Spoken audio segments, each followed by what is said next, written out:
Hey, what's up? It's Will from Chill House Studios. I'm out here in Melrose, Mass. with Steve Pina from the Music Shop. We just did a video or two at my studio, Chill House, where we were replacing the speakers on my 69 Pro Reverb, which is behind Steve, actually.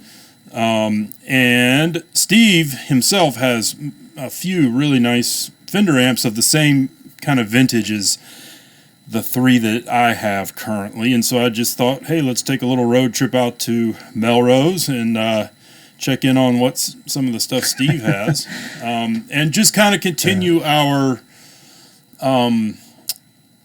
checking out like how these amps sound different, how they sound the same, just that kind of thing. So Steve's got his Paisley Tele today, which is great. It's one of my favorite Teles that Steve has. It's a made in Japan Paisley Tele from probably the late 80s. No, this one's 2000, like early 2000. Yeah. The crafted in Japan one, I think those were late 90s and early 2000s. But I love that guitar. It's really it cool plays guitar. unbelievably well, yeah. Sounds great. Yeah. So today we're going to start with his 76 Vibrolux Reverb, which is a 210 amp, has two 10-inch speakers. He's got some Celestion G10 reissues in it, I believe. I do. And yeah, we're just going to play a little bit and maybe get a little bit of we're going to go down the line and check these amps out. In fact, maybe I'll introduce the amps really quickly before we get started. So behind him is my 69 Pro Reverb, and I only brought that because it was like a control. It's like we messed with that one last time, so now we have that one as a baseline. And then next, we're going to have his Vibrolux Reverb 76. Then next in line, I'm going to move the camera a little bit. You're going to see he has a 68 Bassman. I got the 68 Bassman running through a 112 Mojo Tone slamming cab. It's just a beautiful little stack. It's just so cute, right? I generally play through this side of it. The other side does have a mod on it where it sounds more like a Vox. This was all done by Roy Good, who's famous around here, these parts. He's done a lot of stuff. I bought more clean headroom on it too. Other than that, it's pretty much all stock. We, cleaned it up a little bit. I think everything's original in it still. And then the one mod on this side that I used to simulate a Vox. And that's that. Next up, we have a 67 Princeton. Yes. Yeah. I'm particularly interested in the Princeton because I don't think I've ever spent any time with your Princeton. It is very nice. It's clean. It's all original. The original speakers in that one wasn't changed, as far as I know. Yeah, that's just a great sounding amp. You'll hear. It's wonderful. Cool. Next in line, we have a 73 Deluxe Reverb. Yes. That one, I always have Roy DCBS everything, so that kind of brings it back to blackface specs anyways. I also have him do a couple of things, basically what we did on that one is I always try to buy more clean headroom and recover signal, so there is a trem lift on that. So you can shut that off, and that recovers more signal, and it buys you a little more clean headroom on that side. So it won't break up as early, and I try to do that on that amplifier. And I believe I have Celestion G12H, the Heritage one there, the 55, I think is what it is, yeah. And by trim lift, you mean there's a... Yeah, so you have the speed and intensity on that one. I can turn that off and on. You'll hear it click, and what that does is...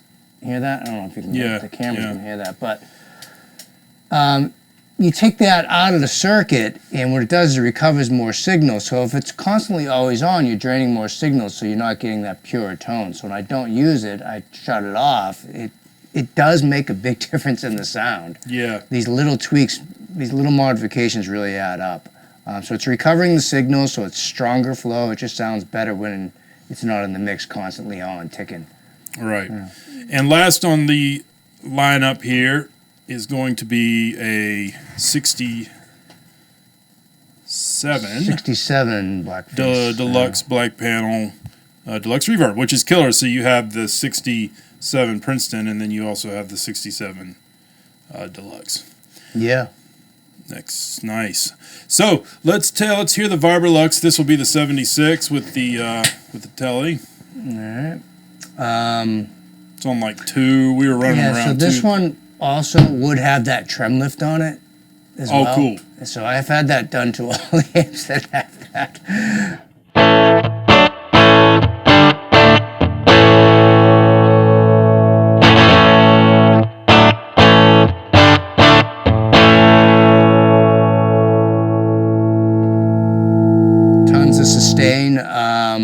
Tons of sustain. I have the bright switch down. I can put on the lift if you want to hear a difference. I think you will.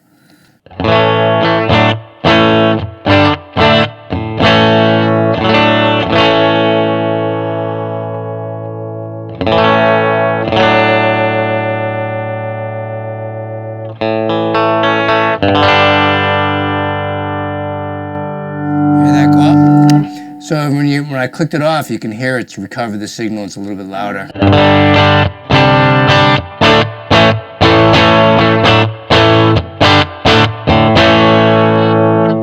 It's actually a whole lot louder. Yeah, with it. Yeah. Yeah, it's a remarkable little thing. If I throw the bright switch on, it's going to be rip your head off loud for you and I right now. I'm not sure if you want to do that. No, that's okay. We're just kind of checking them out. So then, I think for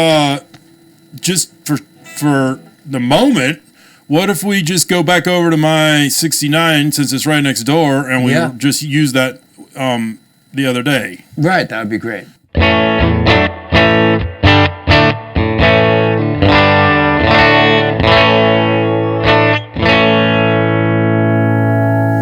Cool. Now go back to the Vibrolux.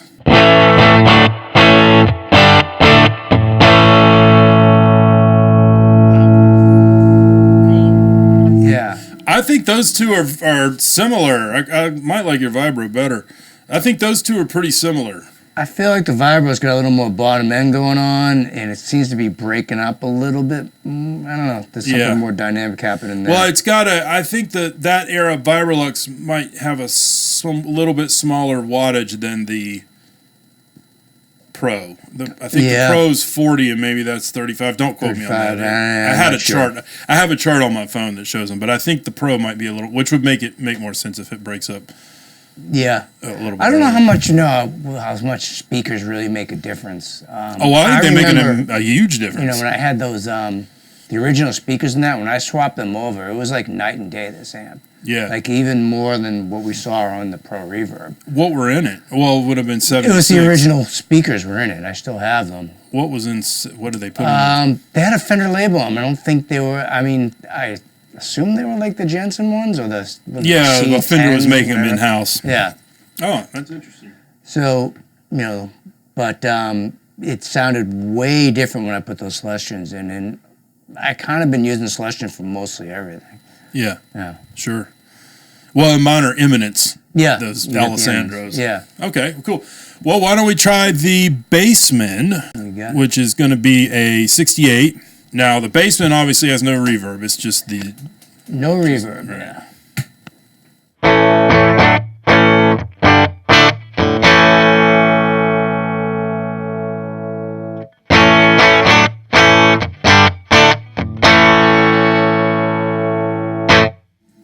So that's an old Jensen I have in there. It's a 12-inch 4-ohm one.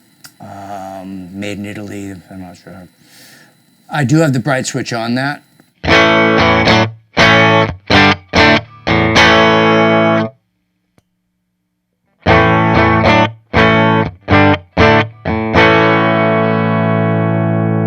That makes a big difference on that amp. Big difference, yeah.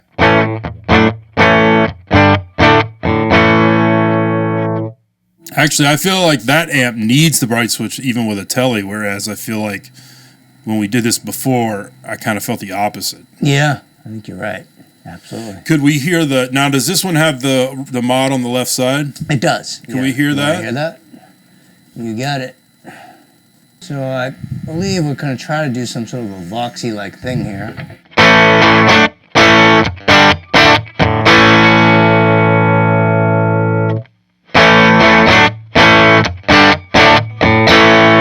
It's no noticeably louder. Yeah, and is the bright on for that? It has a deep switch on this side. It is up, so it's not a bright, but I don't know what that does.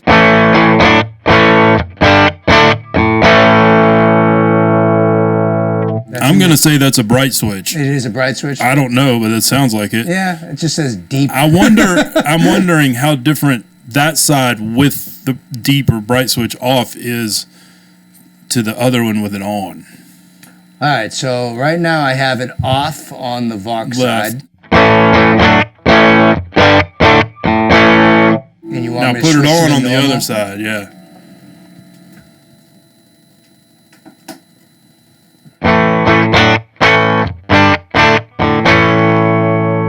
So that side is cleaner. I mean, I know It's you could much probably cleaner, gain it yeah. up a little, but the other, it's interesting. The left side of that one really is.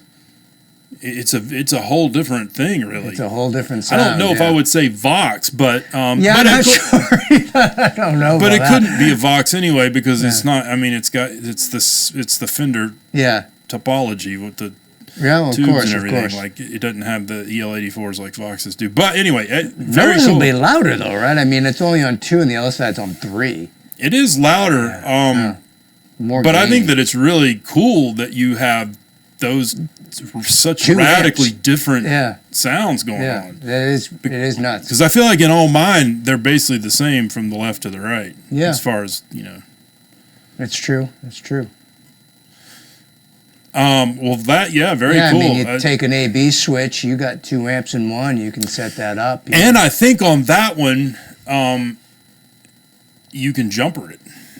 That I don't know. I've never got into how that really works. So Right. I don't know. And I think that and I'm a tinker. I don't like to blow stuff up. Yeah. I mean, I think on amps that don't have reverb in the circuit, you can do the jumper thing, but you can't do it on amps that do. Ah, And I think the amps that do have the reverb have one more preamp stage to make up for the gain loss of the reverb. So I see, because of the these reverb. amps that Right. didn't have it, people would do that to try to kind of get that same effect. The other thing with that basement head is I have a 112 that you can see there, and I have a 212 as well. So I have another Mojo Tone cab. It's a 212, and I'm in the process of, as you know, putting in the Eminence speakers that you got in 10-inch for 410 to kind of fake a super out of this and use the head for all 3 different amps. So it'd be basically, a 112, a 410, and a 212. All for that one Oh, it's head. killer. So if I pick up a blackface basement head, I would probably be very happy because I would have everything covered. Well, I mean, Yeah, there you go.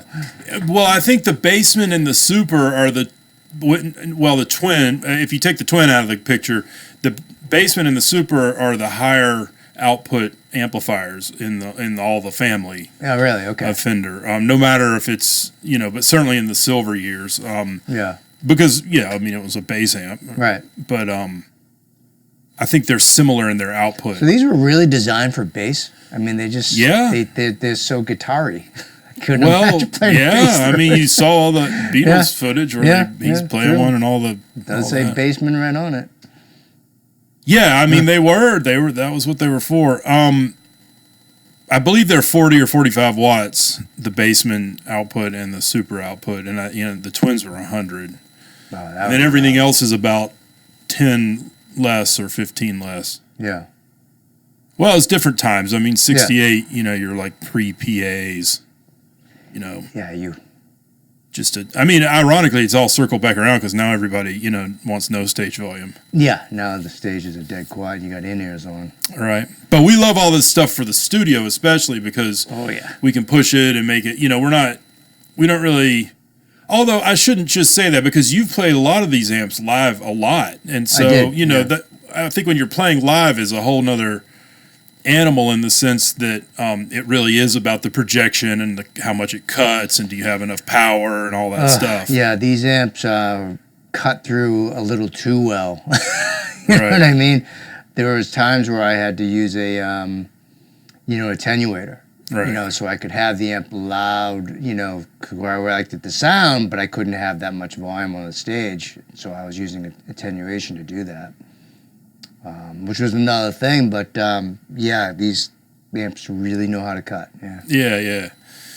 But in the studio, we're not as concerned with all that, so we get to make them overdrive or not, or run them very clean, or run them a little bit hot, or whatever, just based on what we're trying to capture. They're so touch sensitive and dynamic. I mean, how you hit a string, how you pick in a bridge, and it just picks up everything so well.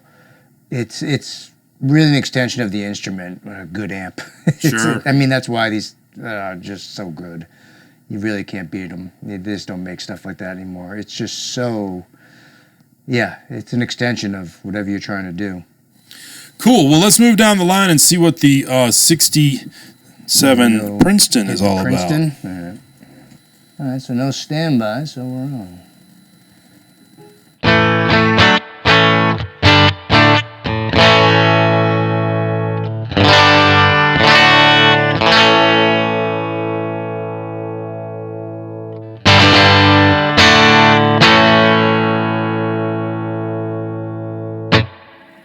That's cool. That nice is much brighter. Yeah. It's got much more complexity to my ears in the top end than the Bassman did. This one I did not trim lift, I don't think. No, I didn't.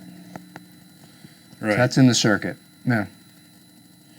That's a nice sounding little amp, no question. Oh yeah, it is. It's plenty loud for any gig you can think of too. That's on 3 right now. It will break up nice if I go louder, but it just blow away the small room we're in. But yeah. Cool. So why don't we check out the Deluxe? This is going to be a 73. Yeah, it's a little noisy today. I'm not sure why. Well, that's one of the joys of owning these amps, is that sometimes they have a mind of their own. They do, because usually it's not. Anywho. That's all right. Play it anyway.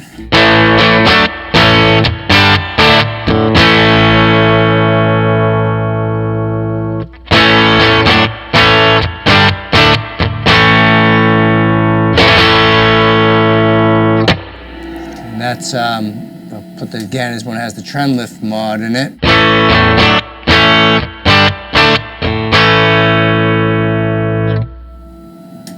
Recovered now. Really adds a lot. Yeah, it really does. Let's go down to the last one in our line. All right, so this is the 67.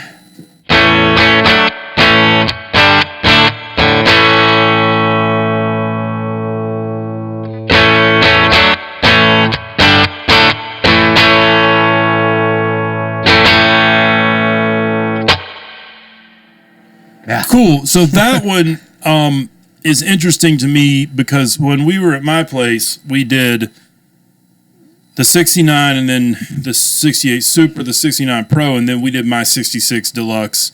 In my 66 Deluxe, I felt like had like a mid scoop or something. Just it didn't have as much happening in the mid range as the Silverface ones, and I feel the same way about this one. I don't think it sounds bad at all. I thought mine sounded a little cleaner than yours. I thought yours was breaking up a little earlier. I was right. Yeah, well, I mean I was pushing it harder too, probably. But yeah, no, for sure. I mean, it probably was and is. It's interesting the black panel to the silver panel, how the differences are. Yeah. Yeah, cool. I can't wait to hear that back. Well, what we'll do is now that we've recorded all this, we recorded all of these the same way that we did it at my place, which is just with a single 421 Sennheiser, and I actually brought my little remote rig that I used at my place so that the mic pre will be the same as well. So what we'll do is we'll have a follow-up where Steve and I sit in front of the computer and the speakers, and we're just going to go down the line of all these things, of all these amps. We're going to just, because, we'll have 1, 2, 3, 4, 5. We'll have 8 to bounce between. Wow. Now, do either of these two have the left side voicing thing going on, or is that just your Bassman? No, it's just the Bassman did that too, yeah. That's cool. Yeah. So you're right. It's almost like a whole different amp. So you almost have it really is, yeah. Two amps in one. Okay, cool. Yeah, it's kind of crazy that way. I mean, all these amps, every single one we've done so far, they're all like, everything's just a shade of good. They're all good sounding. It's like, you know, so it's just a matter of what you do, but they're also easy to manipulate too, to get any sound you want out of them too. So it's kind of an interesting thing we got going on here. Well, they're all of the same family, obviously, and they were all made within a decade of each other at most, you know. Yeah. Like in this room, you're looking at 67 to 76, so a 9-year span. Yeah. And when we were at my place, I mean, I only have 3, but they were within 4 years. It was a 66 and a 68 and a 69. Oh, yeah. Yeah, those are closer. So, and then I think 76 was when things really did change as far as the circuitry, but... yeah, and when they did the master push-pull thing, I think that mod started showing up on that point. Well, very cool. Well, thank you for sharing all these amps and getting them all out of... storage. Well, not in storage, but just getting them all out of their parking places. Yeah, so we could they're all over the place. So I leave an amp everywhere I go. So what we'll do is we'll check out the... we'll roll the tape. Check it out.